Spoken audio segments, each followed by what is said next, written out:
소돔이란 말을 참 많이 들어봤죠, 여러분. 소돔이란 말. 이게 히브리어로는 세돔이라고 있고요, 헬라어로는 소도마라고 있는데 뜻은 뭐냐면 에워싸인 장소란 뜻을 가지고 있습니다. 에워싸인 장소. 여기는 이제 가나안의 골짜기에 다섯 개의 성읍 중에 하나로 이제 성경에 나오고 있고요. 아브라함 당시 사해 연안 시딤 골짜기에 위치한 성읍이었다라고 묘사가 되고 있습니다.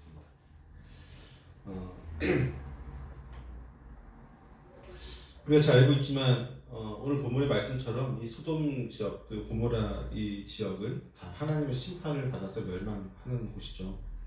때문에 오늘의 얘기까지 소돔과 고모라 같은 곳은 함께 이제 어떤 타락과 부패의 어떤 상징처럼 여겨지고 있어요. 어떤 사악과 심판의 상징 그리고 경각심을 주는 곳으로 우리에게 이야기를 하고 있는데, 때문에 우리가 그렇잖아요. 누구를 이제 어떤 모욕하거나 어떤 욕을 할 때에 누구 같은 사람 이런 것들 많이 하죠, 그렇죠? 네, 비유법을 말씀드리죠. 네, 비유해서 우리 주변에 어떤 정말 안 좋은 사람이 있으면 그 사람 이름을 붙여서 누구 같은 너 이러면서 이런 말을 하죠. 인생도 많이. 예, 성경도 그랬어요. 성경도 그래서 타락하고 부패한 관원들을 소돔의 관원들이라는 표현을 썼고, 소돔의 관원들.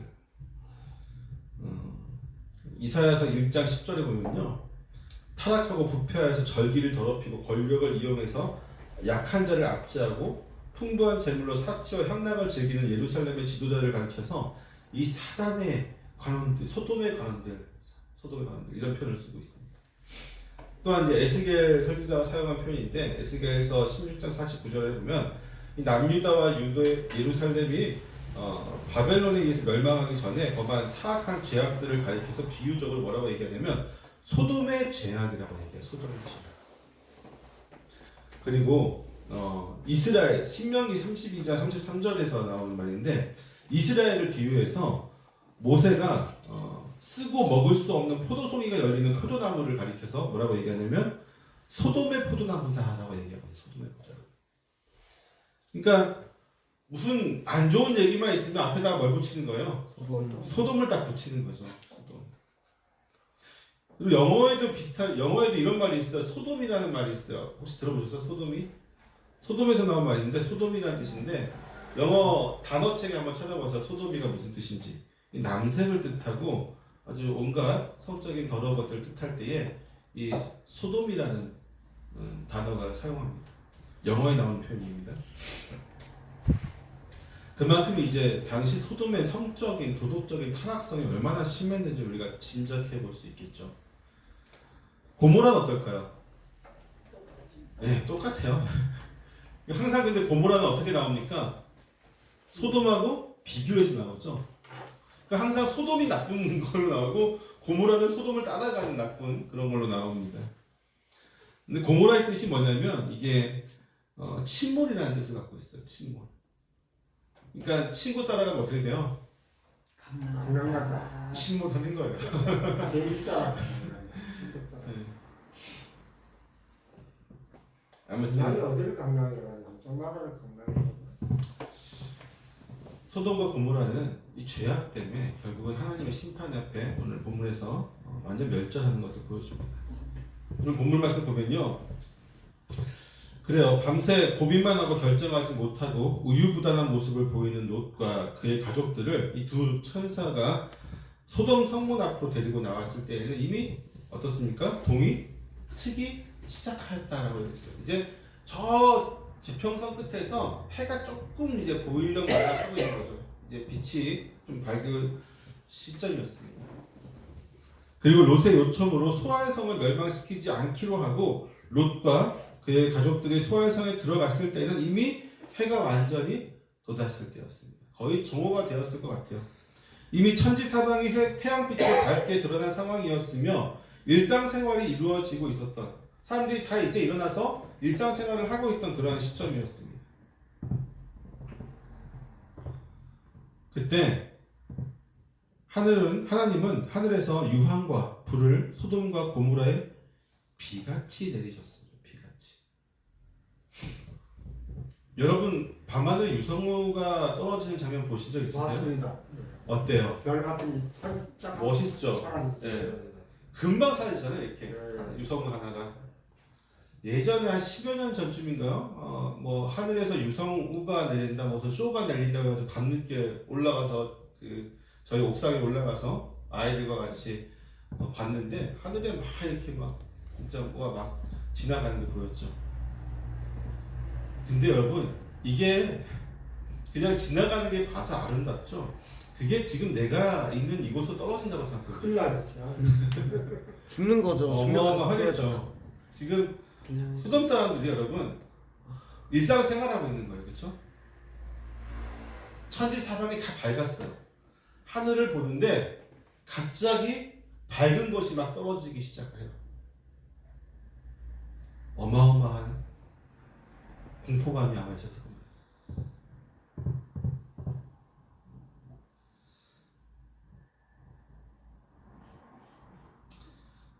그리고 그곳에서 있던 소활성을 제외한 모든 성과 백성 그리고 땅 위에 있는 모든 것을 하나님께서는 이제 멸하게 됩니다.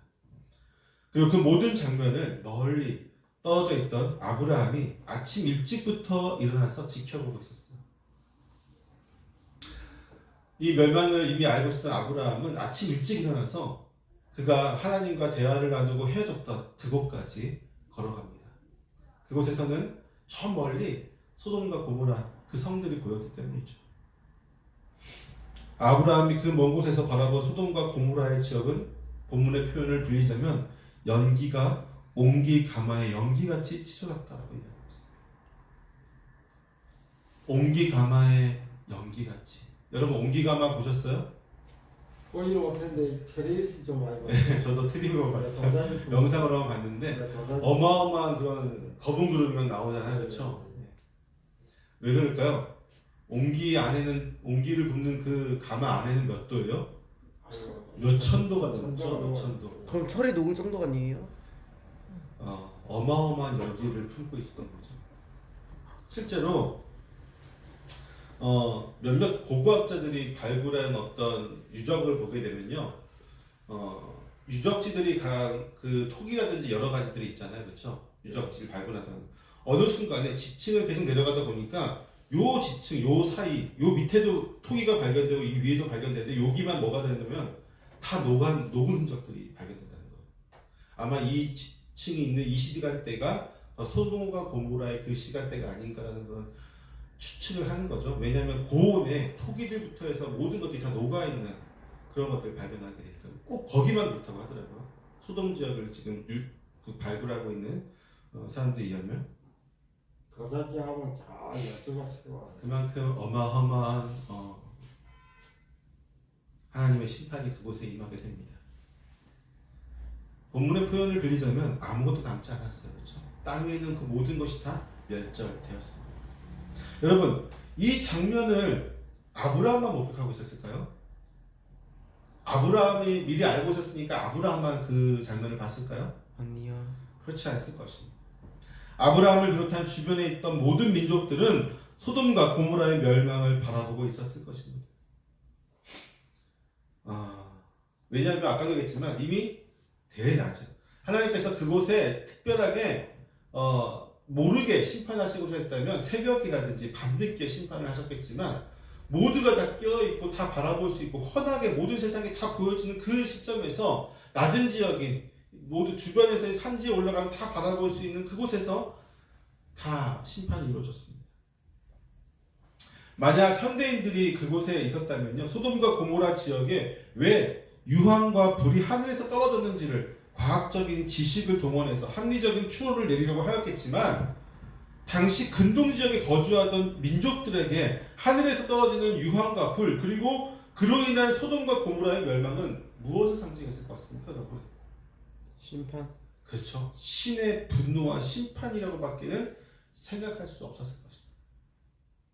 비록 그들이 그 심판의 주를 하나님으로 생각하지는 못했을지라도 어떤 신에 의한 심판으로 생각하기에는 전혀 문제가 없었다고 하는 것이죠. 그들은 신의 분노에 두려워 떨며 혹시라도 신의 분노가 자신들에게까지 미치게 되는 것은 아닐까라고 하면서 전전긍긍하였을 것입니다. 그리고 소돔과 고모라 같은 처지가 되지 않기 위해서 그들은 회개하는 마음으로 조금은 덜 죄를 짓는 모습을 보였을 것입니다. 믿지 않는 사람들도 아브라함처럼 소돔과 고모라가 하늘에서 떨어지는 불과 유황과 불에 의해서 멸망당하는 모습을 보게 되면 당연히 그들도 두려움을 떨게 되는 거죠. 믿음과 상관없이.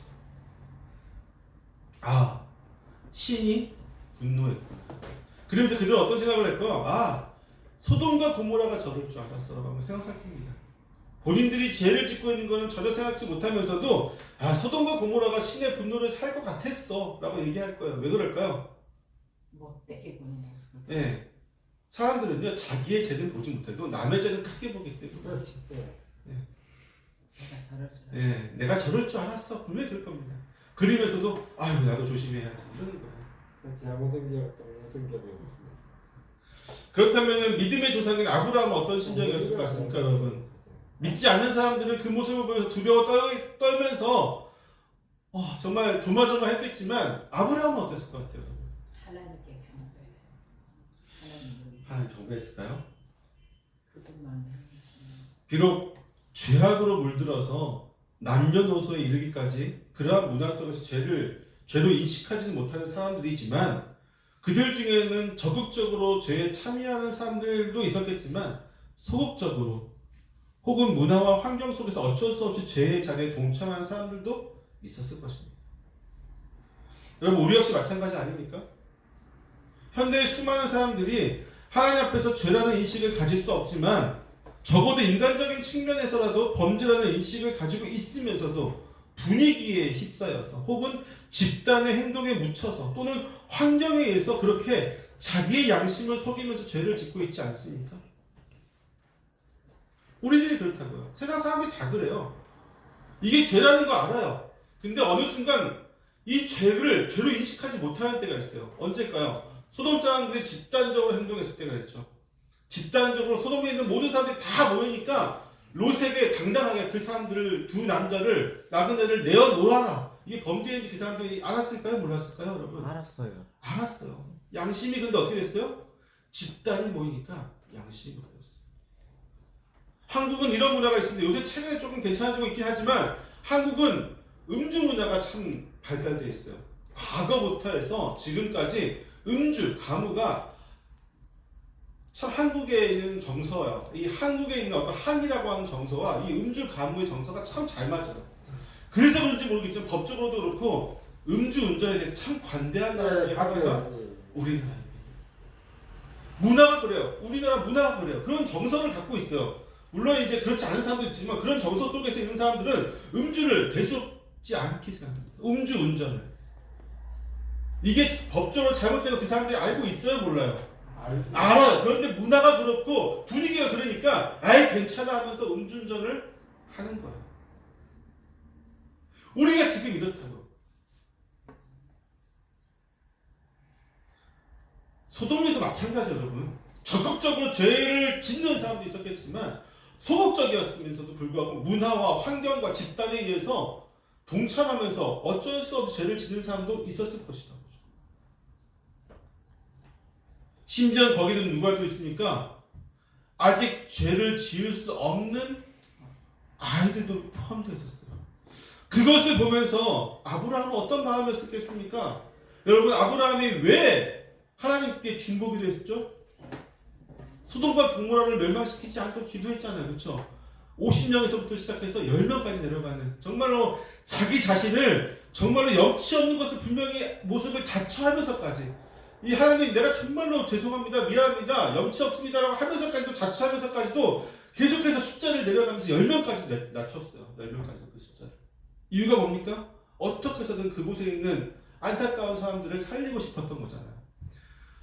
아브라함도 적극적으로 죄를 짓는 안전 악인들에 대해서 심판하는 게 맞다고 생각했을 것 같아요. 그렇지만 아까도 얘기했듯이 거기는 아직 죄를 짓지 분명히 죄를 짓는 문화 속에서 자랐기 때문에 그 아이들이 크면 죄를 짓겠죠. 하지만 지금 당장은 죄를 짓지 않았잖아요. 그렇죠? 심지어 아까도 얘기했지만 소극적인 사람들도 있었을 거예요. 어쩔 수 없이 죄를 짓는 사람들도 있을 것입니다.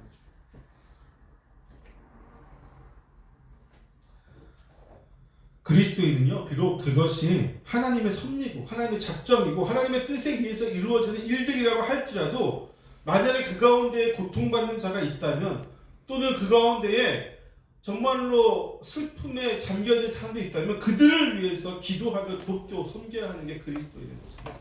아브라함이 했던 거죠. 아브라함이 왜 나와서 그곳을 바라봤을까? 하나님 잘하셨습니다. 영광입니다. 이게 아니에요. 슬퍼하기 때문에요. 그들에게 심판하시는 하나님의 아픈 마음이 우리가 되어야 됩니다. 하나님이 그들을 심판하실 때에 이놈들 하고 분노하면서 심판하셨을까요? 여러분이 아는 하나님 그런 하나님이십니까? 제가 아는 하나님은 그렇지 않아요. 하나님은 아무리 우리 인간이 악한 죄를 짓는다 할지라도 그 때문에 그분의 공의라고 하시는 그분의 속성 때문에 어쩔 수 없이 심판을 임하게 할지라도 그분은 즐거워하는 마음으로 우리를 심판하지 않으십니다. 때문에 그분의 그 아픈 심정이 우리가 돼야 돼요. 세상 사람들은 심판을 하시는 하나님에 대해서 분노하고 그분의 하나님의 엄청난 그 놀라우심에 대해서 두려워하기만 하지 그분의 아픈 마음을 모르잖아요. 그분의 아픈 마음을 아는 건 우리여야 된다고요. 이해되세요, 여러분? 예. 그분의 아픈 마음을 지금 소돔과 고모라에 멸망시키는 하나님의 아픈 마음을 지금 누가 알아주고 있어요? 아브라함이 알아주고 있죠.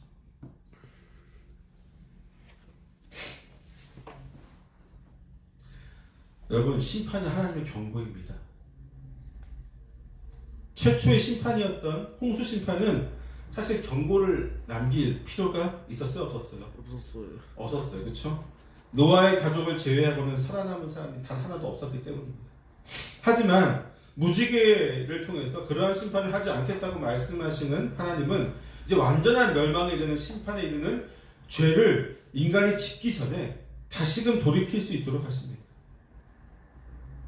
그래서 중간중간 심판이 있죠. 하나님의 백성과 그분의 말씀이 사람들에게 회개하고 돌아올 것을 촉구하죠. 그럼에도 돌이키지 않는 이들에게 하나님은 경고를 주십니다. 그리고 그 경고를 무시하는 이들에게 하나님의 심판이 임하게 되는 것이죠. 이는 주변에 있던 모든 이들에게 회개를 촉구합니다. 하나님의 심판이 그들에게 임하지 않도록 강력한 경고를 주시는 것입니다. 이러한 구조는요, 선지서를 조금만 읽어보아도 매우 자주 반복적으로 나오는 것입니다.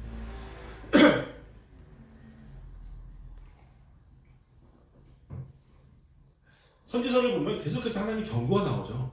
선지자들 보내고 돌이키라. 결국 돌이키지 않으면 어떻게 됩니까? 심판이 나오죠. 이스라엘 나라가 존재하는 동안에 하나님께 참 많이 매를 맞았어요. 그렇죠?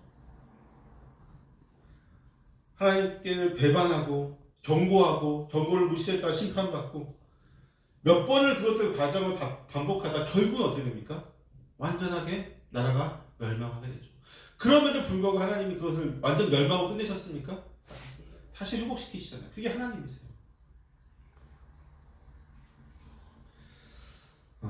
물론 현대에서 이루어지는 자연재해나 혹은 전쟁과 전염병 등을 모두 하나님의 경고로 해석하는 것은 잘못된 것입니다. 그러한 극단적인 종말론적인 해석은요, 결론적으로 하나님을 악하게 만드는 그리고 사람들을 미혹하는데 앞장서는 일이 될 것입니다. 그러한 일은 누가 좋아할까요? 사탄이 좋아하는 일이죠. 그렇게 주장하는 것은요, 결국 사탄의 종이 되어서 사역하는 것과 똑같습니다. 그런 목회자들이 있으면 정말 조심해야 됩니다. 진정한 성도는요, 모든 재난에서 하나님의 섭리를 구하는 겁니다. 전쟁과 기근과 홍수와 어떤 모든 재난이 있잖아요.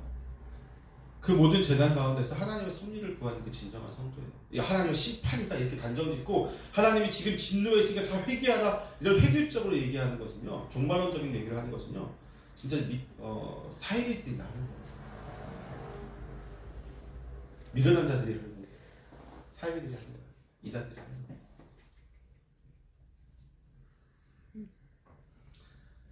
하나님의 섭리를 구하는 성도는요, 아브라함과 같이 그들을 위해서 기도해야 되고, 즉 지금 있는 이 재난을 통해서 고통받는 이들을 위해서 기도해야 됩니다.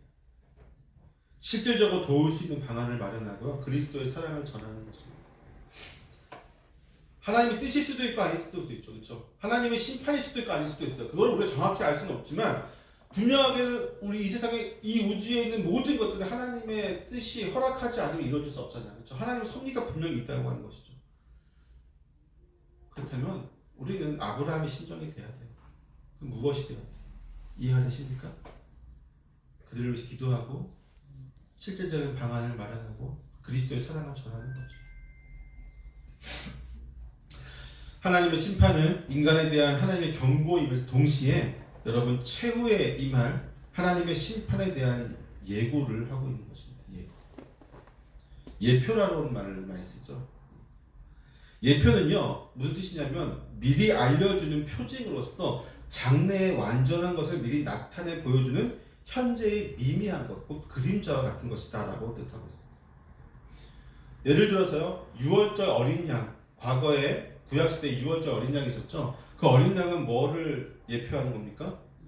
예수 그리스도의 보혈, 그분의 제물이 스스로가 제물이 되셔, 어린 양의 제물이 되셔서 십자가에 달려 돌아가시는 그것을 예표하는 것이잖아요.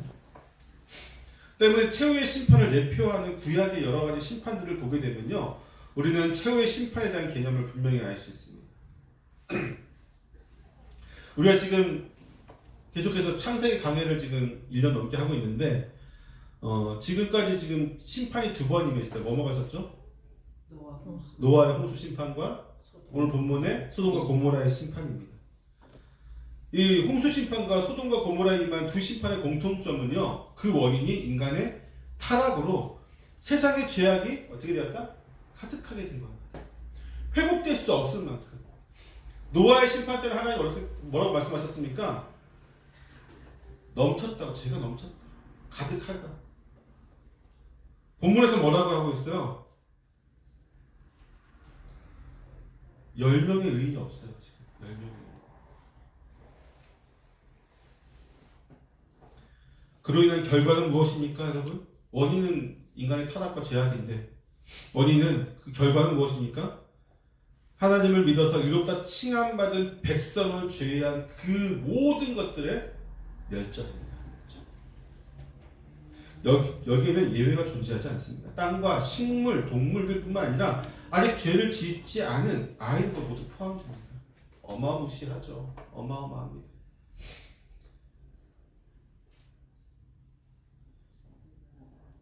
이스라엘과 여러 민족들 가운데 심판을 내리시는 하나님은요, 이를 최후의 심판에 대한 예표로 삼으십니다. 그들에게 임한 심판이 모든 인류에게 하나님의 창조 세계에 동시에 임하게 될 것을 살아남은 자들과 또한 후대에게 경고를 하기 위함이었습니다. 단순히 이스라엘이 하나님을 버리고 이방신을 섬겼기 때문에 멸망했구나, 주변 이방 민족들이 타락하고 죄를 지어서 하나님의 심판을 받게 되었구나 하는 정도의 그런 생각에 머물러서는 안 됩니다, 여러분. 그들에 대한 심판은 장차 다가올 최후의 심판이 얼마나 어마어마한지를 우리에게 예고하고 있습니다. 홍수 심판 때도 마찬가지였지만 오늘 지금 본문에 나오는 소돔과 고모라의 심판도 어때요? 하나님이 심판하기로 한 장소에 그 무엇도 살아남는 곳이 없습니다. 그때에 구원 받은 자들과 그렇지 못한 자들의 상황은 극명하게 나누어질 것입니다. 여러분, 심판은요, 일시적인 경고가 아니라 장차 다가올 최후의 심판에 대한 예표임을 반드시 기억해야만 합니다.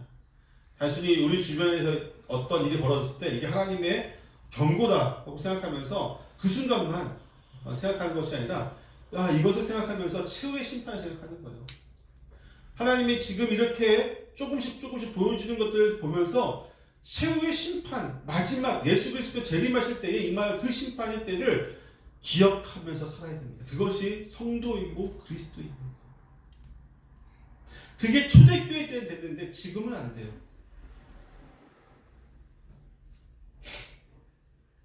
만약 그리스도인으로서 그날을 기억하며 준비하며 살지 못하게 되면요, 결국은 소돔 기둥이 되었던 롯의 아내와 같은 결과를 맞이할 수밖에 없을 것입니다.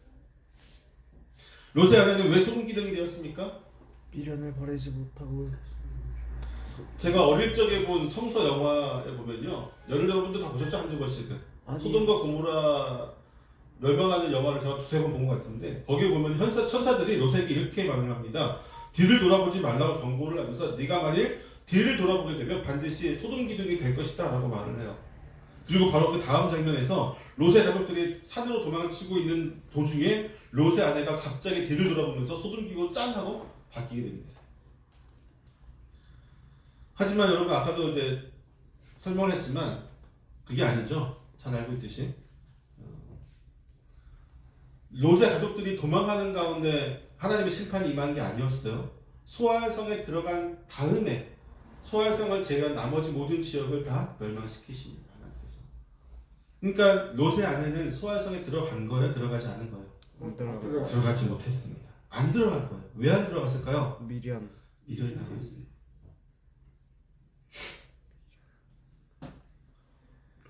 본문에서 롯의 아내가 소돔 기둥이 된 것은요, 그녀가 소돔성에 들어가지 못하고 하나님의 심판이 임하고 있는 그 들판 가운데 남아 있었기 때문입니다. 어떻게 보면 그녀는 가고 있는 도중에 뒤를 돌아보면서 가지고 나오지 못한 재물이 생각나서 다시금 소돔성으로 돌아가고 있었는지도 모르겠습니다.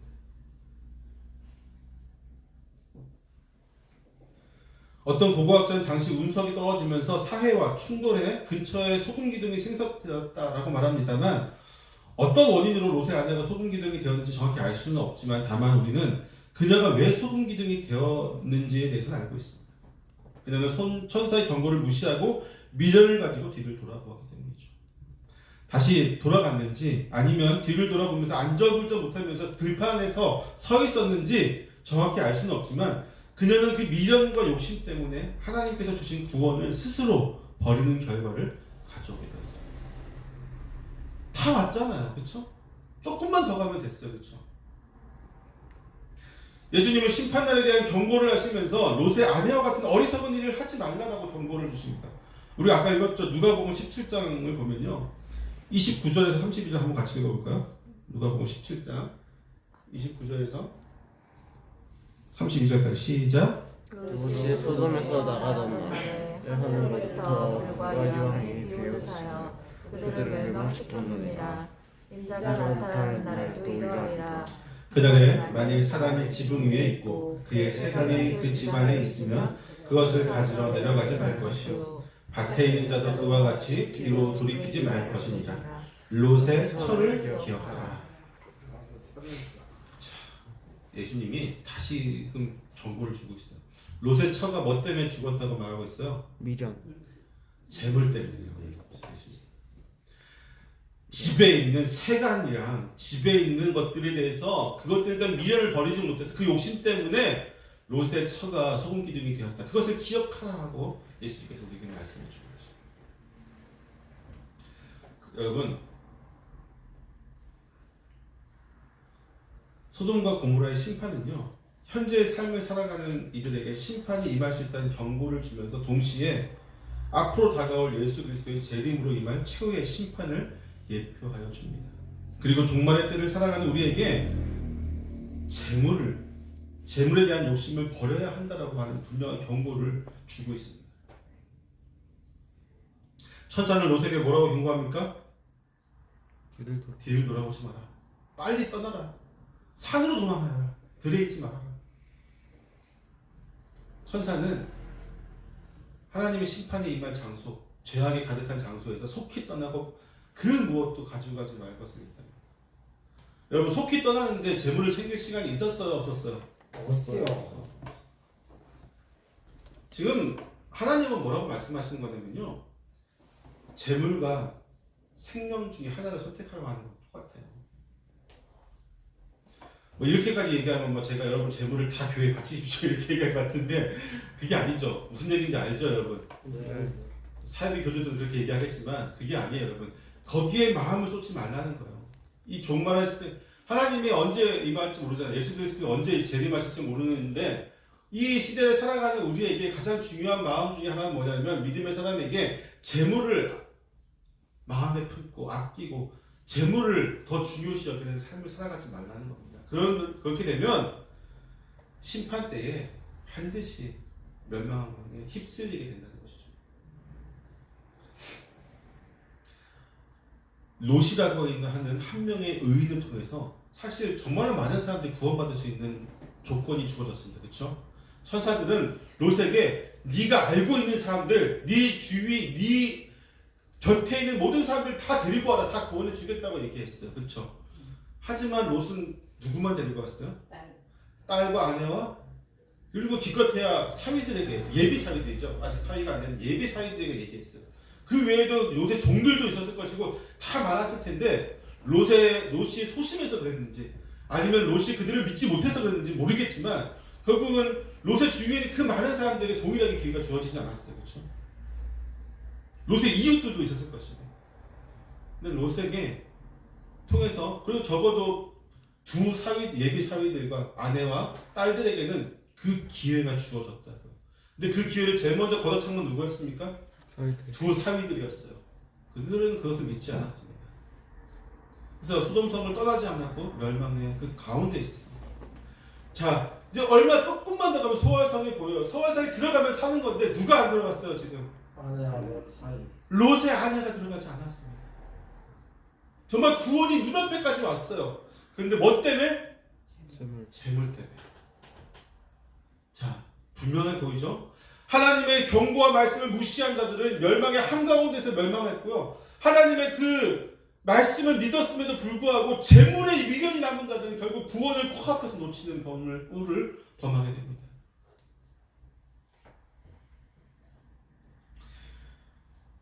사랑하는 성도 여러분, 하나님의 심판이 소돔과 고모라에 임한 것을요 강 건너 불경하듯이 볼 수는 없습니다.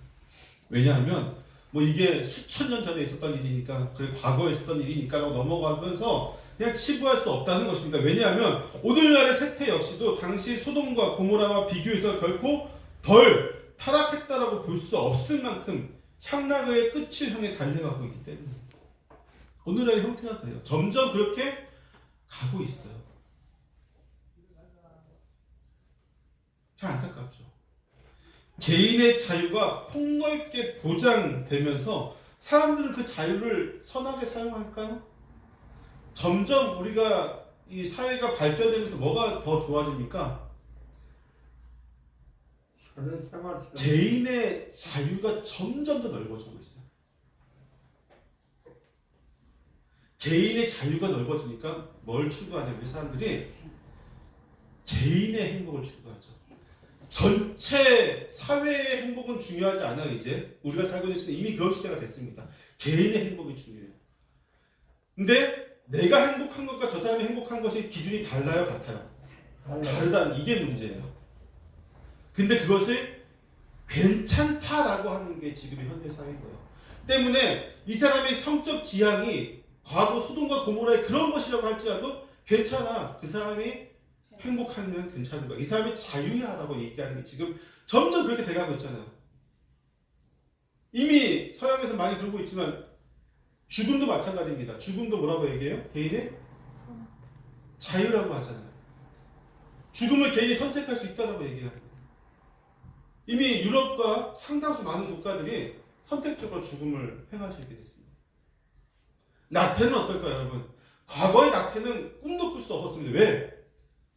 인류 모든 공통적인 생각이 생명이 가장 중요하다는 인류 모두가 그렇게 생각하고 있었죠.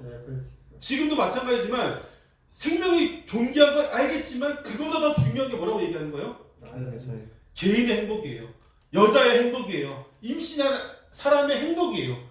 이 여자의 행복이 이 아이를 낙태하는 게 이 여자가 행복하다고 하면 낙태를 할 수 있다라고 얘기하는 게 지금 현실입니다.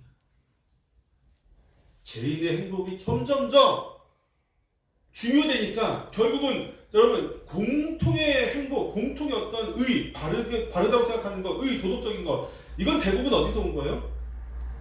하나님의 뜻과 완전히 같을 수는 없지만 대부분 하나님의 그 뜻과 유사한 부분이 많이 있어요.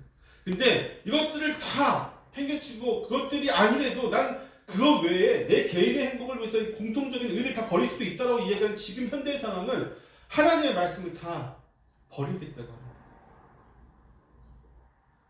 소돔과 고모라랑 전혀 다를 게 없습니다. 점점 더 그렇게 가고 있어요.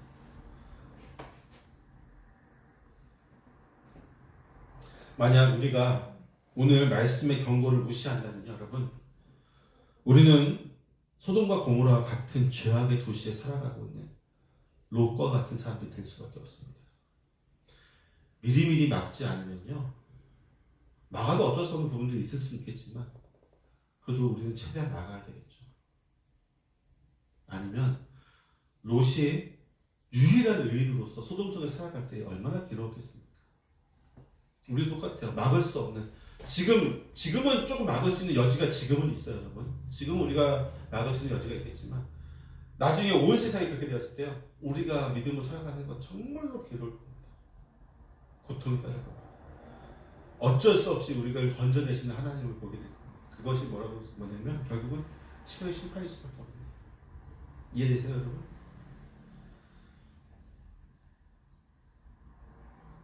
심판이 기다리는 그날까지 당연히 우리는 기다려야겠지만, 즐겁게 기다리겠지만, 그것들을 위해서 세상이 타락해가는 것을 방치하는 어리석은 저와 여러분이 되지 않기를 부탁드립니다.